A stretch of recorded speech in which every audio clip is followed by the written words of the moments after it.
Every great building, whether it's a soaring skyscraper or a humble family home, begins not with a brick, but with a question. Can this actually be done? This is the essence of the pre-design phase. It is the most critical yet often overlooked part of the entire architectural journey. It is where the dream first meets the cold, hard reality of the world. Here, you must ask the tough questions about what you want to build and, more importantly, what is possible. It involves a great deal of research, a healthy dose of pragmatism, and a clear vision of the final goal. Without this solid foundation of information, even the most beautiful designs are destined to remain just that, a drawing on a piece of paper. The first task is to truly understand the canvas you have been given. This means conducting a thorough site analysis. You must walk the land, feel the way the wind blows, and see how the sunlight moves across it throughout the day. Is the ground sloped or flat? Are there magnificent old trees that must be preserved at all costs? Where are the best views? This is not just about measurements. It is about understanding the character and spirit of the place. Imagine you want to build a house with a large, sun-drenched kitchen. Your site analysis will tell you exactly where that kitchen should be positioned to catch the morning light, creating a perfect spot for your first cup of tea. Alongside understanding the land itself, you must grapple with the rules that govern it. This is where zoning and local regulations come into play. Every council has a rule book, often a very thick one, that dictates what can be built, how high it can be, and how close it can be to its neighbors. You might dream of a 5-bedroom modern masterpiece, but if the local rules only permit a 3-bedroom traditional cottage, your dream will hit a rather formidable wall. This stage involves liaising with the local planning authority to understand all the constraints. It is painstaking work, but ignoring it can lead to costly redesigns or even a complete refusal of planning permission later on.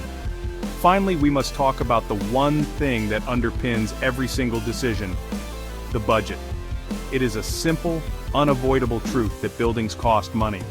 The pre-design phase is where you establish a realistic budget. This isn't just a single number plucked from the air. It must account for everything from architects' fees and planning applications to the cost of materials, labor, and even the furniture you'll put inside. Think of it like planning a grand expedition.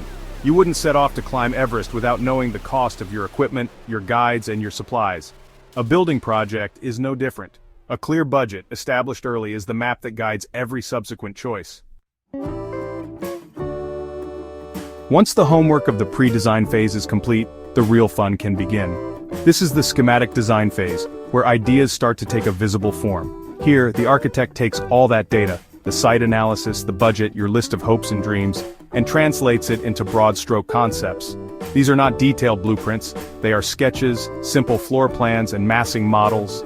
They are the first conversations in a long dialogue between you and your architect. The goal is to explore possibilities. Should the living area be open plan? Where will the bedrooms go to ensure privacy? How does the building connect with the garden? These initial sketches are wonderfully fluid. They are meant to be discussed, debated, and redrawn. The architect might present 2 or 3 different concepts. One might be a long, low building that hugs the landscape, while another might be a more compact, 2-story structure that maximizes garden space. This is the moment to be honest and vocal about what you like and what you don't. It's about capturing the overall feel and flow of the home. Think of it as creating the basic story of the building. We are not yet concerned with the exact type of window handle. We are deciding on the plot, the main characters, and the setting of our architectural narrative. After settling on a preferred schematic design, the project moves into a more detailed and rigorous phase: design development. This is where the broad sketches are fleshed out and refined into a more concrete proposal.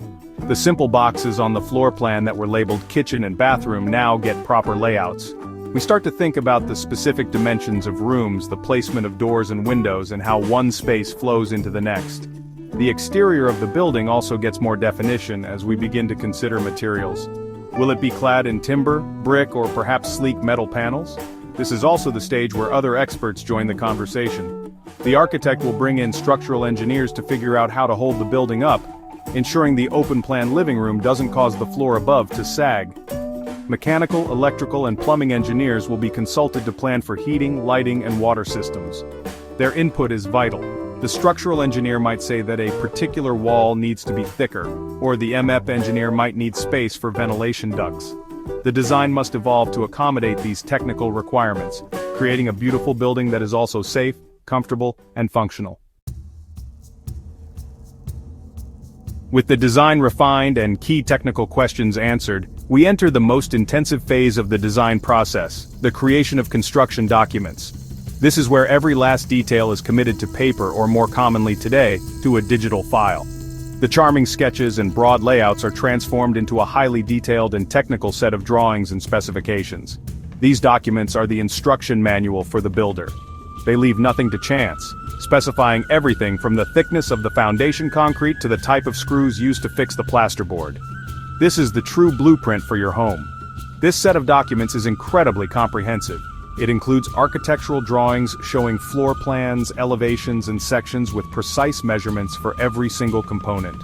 It also contains structural drawings from the engineer, detailing all the beams, columns, and foundations. The MEP drawings will show the exact location of every light switch, power socket, pipe, and radiator.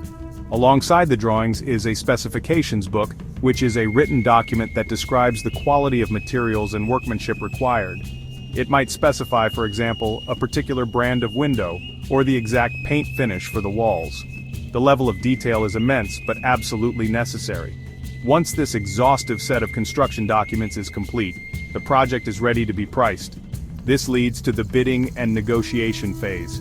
The documents are sent out to a number of reputable building contractors, who are invited to submit a tender or bid.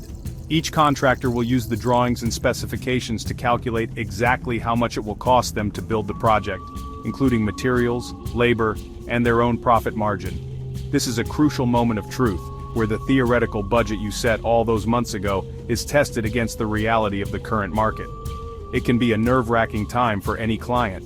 After receiving the bids, you and your architect will carefully review them. The lowest price is not always the best choice. It is important to assess the contractor's reputation, their experience with similar projects, and their financial stability.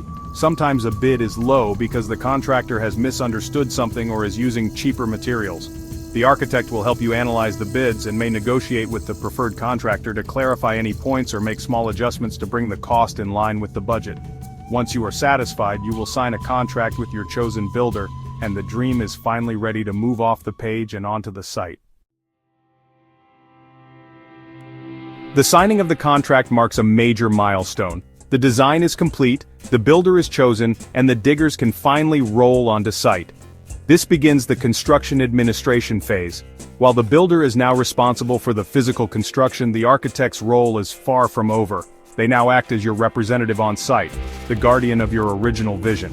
Their job is to administer the construction contract and ensure that the builder is following the detailed construction documents precisely.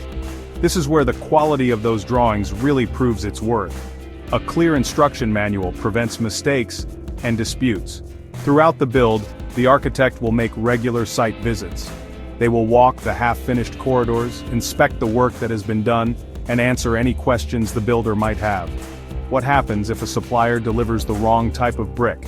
What if an unexpected patch of rock is discovered during excavation? The architect is there to solve these problems in a way that protects the integrity of the design. They will check that the walls are in the right place, that the window openings are the correct size, and that the specified materials are being used. This oversight is crucial for quality control and for ensuring you get the building you paid for. This phase is a partnership between the architect and the builder. While the architect monitors progress, they also work collaboratively with the construction team. They will process the builder's payment applications, certifying that the work completed justifies the amount being billed. They will also manage any proposed changes. Sometimes a great idea emerges on site or a particular material becomes unavailable. The architect will assess these potential changes, advising you on their impact on cost, schedule, and the overall design before any decisions are made. This ensures the project stays on track and the final building remains true to the initial concept. Ultimately, all these distinct phases flow together in a logical sequence to turn an abstract idea into a tangible reality. From the initial feasibility studies and dreamy sketches to the rigorous development, detailed documentation, and careful construction oversight, each step builds upon the last. It is a long and often challenging journey, a true marathon of creativity and endurance. But by following this structured process, you navigate the complexities of design and construction, ensuring that the final building is not only well built and beautiful, but is also a true reflection of the vision that first sparked it into life. And that is a truly grand design.